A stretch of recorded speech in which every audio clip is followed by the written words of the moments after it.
विरोधांचा प्रमुख म्हणून विरोधी पक्ष नेता असतो. दोन्ही सभागृहाचे विरोधी पक्ष नेतेपदी खाली असली, त्यामुळं आम्ही याच्यावर बहिष्कार टाकलेला आहे. आणि त्याचबरोबर जाऊन कुठलीही चर्चा करण्याची ह्यांच्याकडून अपेक्षा नाही. फक्त कडेला चहा देऊन फोटो काढण्यामध्ये आम्हाला इंटरेस्ट नाही. रोज ह्यांचे फोटो वर्तमानपत्रामध्ये, टीव्ही मध्ये, प्रत्येक जाहिरातीमध्ये बघून बघून आम्हाला सुद्धा आता किळस आलाय. तो पुन्हा त्यांच्याबरोबर फोटो काढून आम्हाला आमचा फोटो काढून घ्यायचा नाही, म्हणून आम्ही या ठिकाणी जात नाही. धन्यवाद. दोन्ही सभागृहामध्ये विरोधी पक्ष नेतेपद नाही, कामकाज कसं चालणार हा प्रश्न राम शिंदे यांना विचारला. त्यांनी असं म्हटलेलं आहे, स्वातंत्र्यानंतर सुरू झालेल्या प्रथा आता सुरू असणं अभिप्रेत नाही. तिन्ही पक्षांच्या याच्यावर प्रतिक्रिया आमचे भाऊ बोलणार आहेत 2 मिनिटं. मुळामध्ये सदस्य 1985 ते 90 5 वर्ष या महाराष्ट्रामध्ये 3 आमदार असलेला पण विरोधी पक्ष नेता झाला. 6 आमदार पण झाल्या. मृणालताई गोरे असतील, दत्ता नारायण पाटील असतील, किंवा अन्य बरीचशी मंडळी आहेत, किंवा एकच आमदार असलेले रासू गवई सुद्धा विरोधी पक्ष नेते झाले होते वरच्या सभागृहामध्ये. ही महाराज, मी मगाशी म्हटलं ना की काँग्रेसच्याकडे ही सभ्यता होती, त्यांच्याकडे जो सज्जनता होती, लोकशाहीबद्दल त्यांच्या मनात आदर होता. यांना लोकशाहीच मान्य नाही. आणि त्यातून हे उत्तर जर त्यांनी दिलं असेल, मला माहित नाही, तर त्यातून हे उत्तर निघालं की स्वातंत्र्यापासूनच्या प्रथा परंपरा सुरू ठेवायच्या नाहीत. कारण यांना संविधानी नको आहे, डॉक्टर बाबासाहेब आंबेडकरांची घटना पण नको आहे, यांना मनुस्मृती पाहिजे. मनुस्मृती, ते मनुस्मृतीच्या विचारातून ही डोक्यातून असली उत्तरं निघतात, एवढंच मी सांगेन. भास्कर शेठ, सरकार तुमचं ऐकत नाही विरोधी पक्ष नेता विरोधी पक्ष त्याच्यावरच तिन्ही पक्षांचं पाहिजे नाही. आता या संदर्भात राम शिंदेजी सभापती महोदयांचं जे काही उत्तर आहे, स्वातंत्र्यानंतरच्या प्रथा परंपरा पुढे चालवणं अभिप्रेत नाही, हे खरं म्हणजे लोकशाहीला घातक असं उत्तर आहे. आता त्याचा उल्लेख सन्माननीय भास्कर जाधव साहेबांनी केला. ज्यांना लोकशाही मान्य नाही तशाकडून काय अपेक्षा ठेवणार आम्ही? विरोधी पक्ष नेता पदाच्या संदर्भात प्रश्न विचारल्यानंतर जर असं उत्तर येत असेल तर या देशामध्ये किंवा राज्यामध्ये हुकुमशाही प्रवृत्तीनं आता डोकं काढलाय. हुकुमशाही पद्धतीनं हा देश, हा राज्य त्यांना चालवायचा आहे, हेच आता अभिप्रेत आहे. म्हणजे स्वातंत्र्यानंतरच्या प्रथा परंपरा घेऊन या राज्याने शिखर गाठलेला आहे, देशाने शिखर गाठलेला आहे.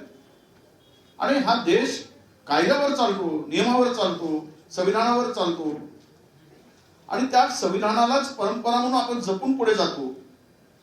पण दुर्दैव म्हणावं लागेल की अशा पद्धतीत जर वक्तव्य आलं असेल तर महाराष्ट्रासाठी ही दुर्दैवाची बाब आहे, एवढं मी म्हणतो. देशमुख साहेब देतो देशमुख साहेबांना. राम शिंदेना फक्त एवढीच आठवण करून द्या की राम शिंदेचं सभापतीपद निवड होण्यापूर्वी 2.5 वर्ष विधान परिषदेला सभापतीच नव्हता. मग जेव्हा त्यांची निवड व्हायची वेळ आली तेव्हा त्यांनी सांगायला हवं होतं की मला निवडू नका, आहे तसं चालू ठेवा. होती ना तुमची ती आपली पुण्याची पुढे हा तो आवाज थोडे तुमचे असे फिरून घ्या, ऊन दिसणार नाही. आता ते सरकवायला काही स्कोप नाही. असं आहे की सविस्तर असं अनेक विषयाच्या बाबतीत माननीय विजयजी वडेट्टीवार, माननीय भास्करजी जाधव यांनी अनेक महत्वाच्या मुद्द्याच्या बाबतीत त्या ठिकाणी विवेचन केलं. विदर्भामध्ये अधिवेशन होत आहे आणि विदर्भामध्ये अधिवेशन होत असताना विदर्भाचे जे अनेक प्रश्न आहेत त्या प्रश्नाला सुद्धा त्यानं योग्य न्याय मिळाला पाहिजे. याच्यासाठी अधिवेशन जे फक्त 8 दिवसाचं ठेवलं, ते जो विदर्भ करार आहे तो नागपूर करार आहे, त्याच्यामुळे 6 आठवडे ठेवायला पाहिजे होतं, ते ठेवण्यात आलं नाही. आज विदर्भामध्ये शेतकरी अतिशय अडचणीत आहे. आज आपल्याला माहित आहे की सोयाबीनच्या बाबतीत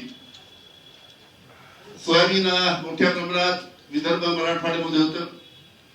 सोयाबीनचा हमी भाव जो आहे तो आहे 5,328 रुपये प्रति क्विंटल. हा सोयाबीनचा हमी भाव असताना सुद्धा आज शेतकऱ्यांचं सोयाबीन हे 3,3233 रुपयापर्यंत विकलं जातं. सोयाबीनची आतापर्यंत खरेदी केंद्र या सरकारने चालू केले नाही. त्याचबरोबर कापसाच्या बाबतीत सुद्धा विजय भावनी या ठिकाणी सांगितलं परदेशातनं ज्या पद्धतीनं मोठ्या प्रमाणात कापूस महाराष्ट्रामध्ये किंवा भारतामध्ये आला पाहिजे याच्यासाठी जो कापसावर आयात कर होता तो 11% होता.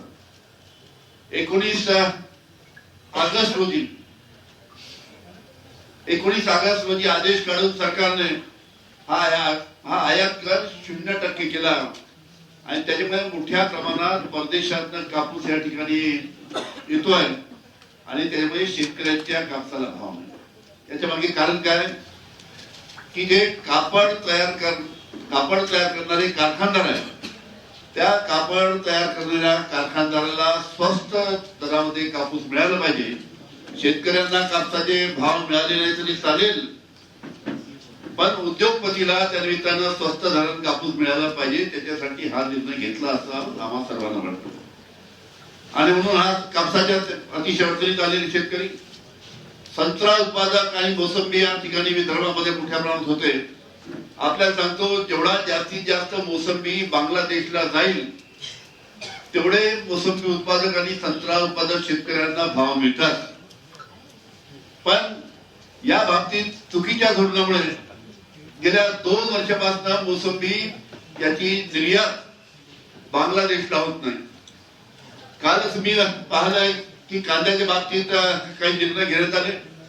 15,000 क्विंटल कांदा आता बांगलादेशला जाणार त्याच्यामुळे कांद्याच्या बाबतीत काहीतरी योग्य निर्णय घेतला.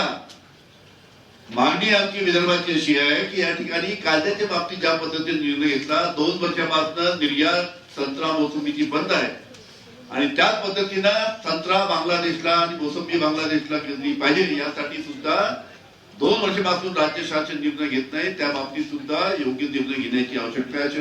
विविध प्रश्न त्या निमित्तानं कर्जमाफीपासून अनेक प्रश्न या शेतकऱ्यांचे आहेत. त्यामुळे मोठ्या प्रमाणात विदर्भ आणि मराठवाडा आणि महाराष्ट्रामध्ये शेतकऱ्यांची आत्महत्या होत आहे. त्याची आकडेवारी आमच्या विजयभाऊ दिली आणि या सर्व बाबतीत या राज्य शासनाने योग्य पाऊल उचलले नाही आणि अनेक विषय प्रलंबित आहेत. त्याच्यामुळे जे आमचे महाविकास आघाडीच्या माध्यमातून जे घटक पक्ष आहेत त्यांनी ठरवलं आहे की सत्ताधारी पक्षाच्या चहा पाण्याला जायचं नाही. भास्कर शेठ तुमचं सरकार ऐकत नाही. तुम्हाला विरोधी पक्ष नेता पद बहाल करत पण जे उपमुख्यमंत्री पद आहे दोन्ही संविधानिक नाही सांगतात तर त्याच्यासाठी तुम्ही कोर्टामध्ये का नाही दाद मागत? असं आहे की कोर्टामध्ये दाद मागणं कोर्टामध्ये न्यायनिवाडा किती लवकर होतो तो उद्धव बाळासाहेब ठाकरे यांचं सरकार हे 22 जून 2022 ला पडलं. वास्तविक शेड्यूल 10A प्रमाणे त्याचा निकाल 60 दिवसात लागायला हवा होता. आता 60 महिने व्हायला आले. याच्यातूनच कोर्टात जाणं कितपत संयुक्तिक आहे की नाही याचा विचार तुम्ही करा. 12 आमदार हे राज्यपाल नियुक्त असतात. सरकारने दिलेली यादी राज्यपालांना बदलण्याचा अधिकार नाही. परंतु ते भगतसिंग कोश्यारी जे राज्यपाल होते त्यांनी जितके दिवस होते तेवढ्या ढुंगणाखाली घालून ठेवली. त्याचा निर्णय झाला नाही. त्यानंतर मध्ये कोल्हापूरचे सुनील मोदी या संदर्भामध्ये कोर्टामध्ये गेले. त्याला किती वर्ष झाली. त्यामुळं कोर्टामध्ये खूप लवकर निर्णय लागेल हा आम्हाला विश्वास असल्यामुळे आम्ही कोर्टात जात नाही.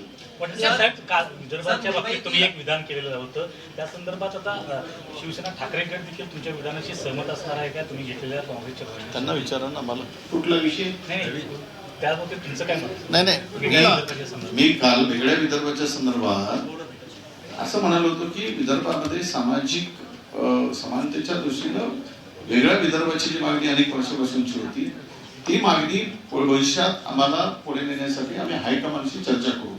एवढाच माझा विषय होता आणि त्या हायकमांडशी आम्ही चर्चा करू. खरं तर आणि मागणी करणार जे आहे ते सत्तेत बसले आणा भाका घेऊन वगैरे आम्ही ते सगळं तुम्हाला माहित आहे की एफिडेव्हिट झाला मतदान घेतला आणि मजा मारत आहे तिजोरी लुटून खात आहे. त्यांना विदर्भाचा विसर पडला. उर्वरित विदर्भाचे मुख्यमंत्री असूनही उर्वरित महाराष्ट्राच्या दबावापुढे विदर्भाला पुरेसा निधी मिळत नाही आणि बॅकलॉग संपत नाही. त्यामुळे वेगळ्या विदर्भाची मागणी पुढे येत आहे. ती मागणी घेऊन आम्ही हायकमांडशी चर्चा करू. एवढाच आमचा विषय होता. त्याच्या पलीकडे आमचा विषय नव्हता. असं आहे की आता ह्या काय नव्यानं भूमिका कोणाच्या समोर आलेल्या नाही. विजयरावांनी काँग्रेसची भूमिका सांगितली आमची शिवसेनेची भूमिका अखंड महाराष्ट्राला हे जग जाहीर आहे. यांच्या पक्षाची भूमिका पण मला माहिती आहे. जनतेचं मत ते आमचं मत असं त्यांची भूमिका आहे. त्यामुळं त्याच्यावर नव्याने काय नाही. प्रश्न हा आम्हाला विचारण्यापेक्षा ज्यांनी सांगितलं होतं की धनगर समाजाला एका पहिल्या कॅबिनेटला आम्ही तुम्हाला एससी मध्ये घालू, त्यांना विचारा. एसटी वाले त्या वर्ण मंत्रालयातून उड्या का खाली टाकतायत तो प्रश्न त्यांना विचारा. मराठा ओबीसी वाद कोणी लावला त्यांना विचारा. वेगळा विदर्भ आम्ही करून देणारच म्हणून ज्यांनी सांगितलं ते सत्तेमध्ये आहेत त्यांना विचारा. त्यामुळे हे सगळे प्रश्न त्यांच्याशी संबंधित आहेत. वेगळा विदर्भ जे सध्याचे महाराष्ट्राचे मुख्यमंत्री आहेत त्यांनी वेगळ्या विदर्भाच्या बाबतीत काय बोललं आपल्या सर्वांकडून आहे की वेगळा विदर्भ झाला पाहिजे आणि जोपर्यंत वेगळा विदर्भ होत नाही तोपर्यंत मी लग्न करणार नाही. ते बिचारे अविवाहित आहेत, अजून लग्नच करत नाहीत. ते बोलले होते ना ते मी लग्नच करणार नाही. त्यामुळं बिचारे अविवाहित आहेत. प्रश्न उपस्थित केलेले आहेत. वाढती गुन्हेगारी आहे, दुसरीकडे तुम्ही प्रश्न सुद्धा अनेक उपस्थित केले आहेत. या सगळ्यामध्ये आठवड्याभराचं अधिवेशन आहे. त्यामुळे सरकार हे अधिवेशन ढकलचे का पुढे हलक्यात घेतल्यासारखे? असं आहे की सरकारच्याकडे आमचा आग्रह असा होता की 3 आठवडे अधिवेशन चाललं पाहिजे. पण नाही तर तुम्ही 8 ते 19 2 आठवडे सुरू ठेवले. ते 2 आठवडे तरी सुरू ठेवा. पूर्ण वेळ विदर्भावर आपण बोलू, चर्चा करू. त्याच्यावरही सरकार काही सहमत नाही. सरकारनं खरं तर फक्त सोमवार ते शुक्रवारच त्या ठिकाणी अधिवेशन ठेवायचं ठरवलं होतं. आणि त्यातल्या त्यात एक नियम झालेला होता की एखादा सन्मान्य सदस्य वारला तरी त्या दिवसाचं म्हणजे दुर्दैवी निधन झालं तर त्याला श्रद्धांजली अर्पण करायची आणि कामकाज सुरू करायचं. परंतु यांनी आता काय उद्या करतायत माहित नाही, अजून ऑर्डर ऑफ डे आलेला नाही. परंतु परवा चर्चा करताना सांगितलं की श्रद्धांजली व्हायचं आणि कामकाज बंद करायचं. म्हणजे जेमतेम 4 यांना फक्त यांच्या पुरवणी मागण्या मान्य करायच्या आहेत.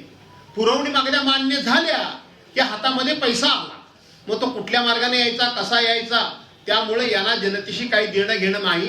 यांना फक्त आणि फक्त सरकारी तिजोरी लुटण्यावरच जास्त इंटरेस्ट आहे. महेश पाटील प्रकरण सध्या जास्त याच्या बाबतीत कुठचाही गुन्हा हा अद्याप दाखल झालेला नाहीये आणि याच्यामध्ये गुंतवणूकदार आहेत ते राज्यातील IAS IPS अधिकारी आहेत. त्या अनुषंगानं हा प्रश्न तुम्ही या अधिवेशनात घेणार आहात कारण का?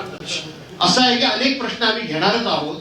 फक्त सरकार ते चालवण्यामध्ये, ते प्रश्न ऐकण्यामध्ये किती इंटरेस्टेड आहे त्याच्यावर सगळं अवलंबून राहील. माझा एक प्रश्न आहे. नगरपालिका नगर परिषदेमध्ये जो प्रचार झाला तर त्याच्यामध्ये विरोधकांची जी स्पेस होती ती सत्ताधाऱ्यांनी घेतली. तर आता येणाऱ्या पुढच्या अधिवेशन काळामध्ये निवडणुकामध्ये काय आजची स्थिती असणार आहे? असं आहे की अशा पद्धतीनं निवडणुकीमध्ये माझ्या आयुष्यामध्ये गोंधळ झालेला मी पहिल्यांदा बघितला. एक तर पूर्ण 35 दिवसाचा कार्यकाल निवडणुकीला दिला गेला नाही. दुसरी गोष्ट 17 तारखेला फॉर्म भरायची मुदत होती, शेवटची मुदत होती. 18 तारखेला स्क्रुटिनी झाली. 21 तारखेला फॉर्म मागे घेण्याची तारीख होती. ज्या दिवशी फॉर्म मागे घेण्याची तारीख असते त्या दिवशी चिन्ह मिळतं. परंतु निवडणूक आयोगानं 26 तारखेला चिन्ह देतो म्हणून सांगितलं आणि त्यांनी आदेश काय काढले की 30 तारखेपर्यंत प्रचार करा. 26